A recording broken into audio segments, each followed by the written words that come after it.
नागरिक विकास मंच द्वारा आयोजित पाक्षिक काव्य गोष्ठी में नवादा की जिला एवं सत्र न्यायाधीश स्वर्गीय शिल्पी सोनीराज को भावभीनी श्रद्धांजलि अर्पित की गई। कार्यक्रम में उपस्थित न्यायिक अधिकारियों, अधिवक्ताओं, साहित्यकारों और सामाजिक कार्यकर्ताओं ने उनके तैलचित्र पर माल्यार्पण कर श्रद्धा सुमन अर्पित किए तथा उनके व्यक्तित्व और कृतित्व को नमन किया। कोरोना काल के दौरान जहानाबाद व्यवहार न्यायालय में प्रधान न्यायाधीश परिवार न्यायालय के पद पर कार्य करते हुए न्यायिक दायित्वों का उत्कृष्ट निर्वहन किया था। बाद में उनका तबादला लखीसराय में प्रधान जिला एवं सत्र न्यायाधीश के पद पर हुआ। इसके पश्चात वे राज्य विधिक सेवा प्राधिकार के सचिव पद पर भी पदस्थापित रहीं। वर्तमान में वे नवादा में जिला एवं सत्र न्यायाधीश के पद पर कार्यरत थीं। 6 फरवरी को उनके असामयिक निधन से न्यायिक जगत एवं समाज में शोक की लहर दौड़ गई। कार्यक्रम की अध्यक्षता मंच के अध्यक्ष डॉक्टर एस.के. सुनील ने की, जबकि संचालन मंच के सचिव एवं वरिष्ठ पत्रकार संतोष श्रीवास्तव ने किया। समारोह में लोक अभियोजक शारदा नंद प्रसाद सिंह, अपर लोक अभियोजक बिंदु भूषण सिन्हा, स्थायी लोक अदालत गया के सदस्य डॉक्टर राजेश कुमार, मंच के उपाध्यक्ष एवं अनुसूचित जाति जनजाति कर्मचारी संघ के जिला अध्यक्ष डॉक्टर अरविंद चौधरी तथा अधिवक्ता राजेश कुमार उर्फ मुन्ना सहित अन्य वक्ताओं ने स्वर्गीय सोनीराज के जीवन, उनकी सादगी, कर्तव्यनिष्ठा और न्याय के प्रति समर्पण पर विस्तार से प्रकाश डाला।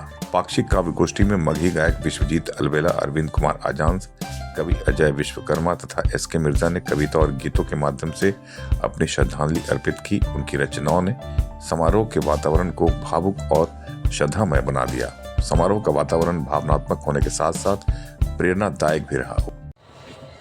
आज श्रद्धांजलि सभा में शिल्पा सोनी महोदया की आयोजित है, जिसमें बहुत दुख के साथ हमारा गला भरा हुआ है।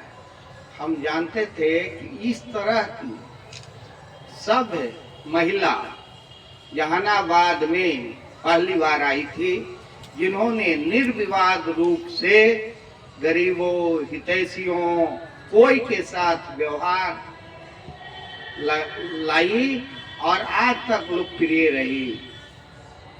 उनका कार्यकाल यहाँ काफी दिनों तक रहा, क्योंकि अधिकतर कोविड आने के कारण तबादलाएं नहीं हुई और रही भी, और जब तक रही तब तक किसी से निर्विवाद रूप से काम करते रही और उनका कैरियर शुरू से ही एकदम जो ईमानदारी से कार्य करना था वो करती रहती थी।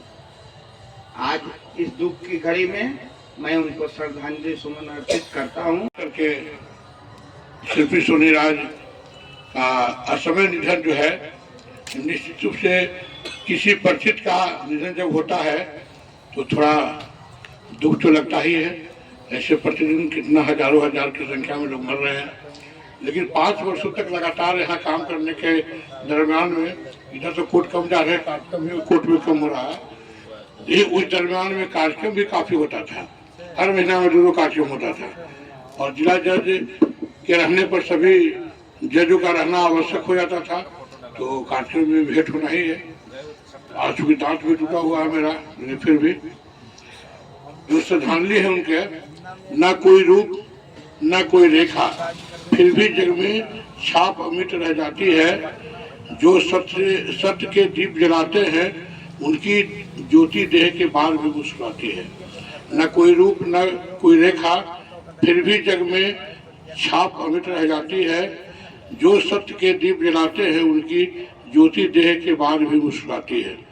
यह देह तो मिट्टी की मूर्त है, यह देह तो मिट्टी की मूर्त है, आया है सो जाएगा। पर कर्म के गूंज निर्गुण बनकर अनंत गगन में समा जाएगा। न्याय की डगर पर चलने वाले, स्वार्थ से दूर रहे जो सदा, आज वही आत्मा सुन में विलीन। पर सत्य का दीप जले, अब भी ज्योति त्यों खड़ा। ना कोई अपना ना कोई पराया, सब माया का खेल है। जो न्याय और धर्म के साथ रहे, वही पार करे जीवन की रेल। निर्गुण का यह नियम अटल है जो आया वो लौट चला। पर जिसने जन्मन में विश्वास जमाया, वह कभी न होता है खोया। सोनी शिल्पी राज एक सुलझी हुई न्यायिक पदाधिकारी थी और जहानाबाद में लंबे टाइम जहानाबाद में एडीजी भी रही।